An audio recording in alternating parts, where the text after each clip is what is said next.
ఎన్నో కష్టాలు పడి ఎన్నో బాధలు పడి ఈరోజు ఆ స్థాయిలోకి వెళ్ళారు సార్. ఈరోజు మేము అదే పరిస్థితి, మీరు అదే పరిస్థితి నుంచి వచ్చారు. రేపు నీ తల్లిదండ్రులు అయితే ఏం చేస్తావు? నీ తోబుట్టిన వాళ్ళు అయితే ఏం చేస్తావు? న్యాయం జరుగుతుందని భావిస్తున్నా సార్ నాకు సార్ మీద కొంచెం నమ్మకం కలిగింది సార్. న్యాయం జరుగుతుందని అనుకుంటున్నాను సార్. సార్ నేను చెప్పిన వెంటనే నా మాటకి విలువిచ్చి గౌరవం ఇచ్చి మీడియా అధికారులు కానీ సూపరింటెండెంట్ సార్ కానీ పైనుంచి కిందకి దిగొచ్చారు సార్. అధికారులే దేవుళ్ళై కానీ ముందుకు వస్తే సార్ ఇక్కడ సమస్యలు అనేది ఉండదు సార్.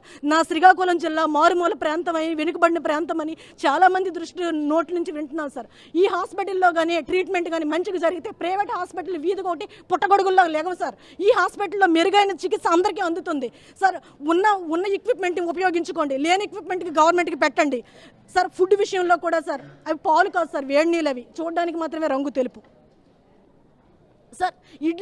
ఇడ్లీలో వేసిన చట్నీ అది చట్నీ కాదు సార్, వేడి నీళ్ళు, పచ్చిమిరపకాయలు ఎండుమిరపకాయలు 2 సార్. పేషెంట్లకి ఇచ్చే ఫుడ్ కనీసం న్యూట్రిషన్ ఫుడ్ లేకపోతే పేషెంట్ ఎలా కోలుకుంటాడు?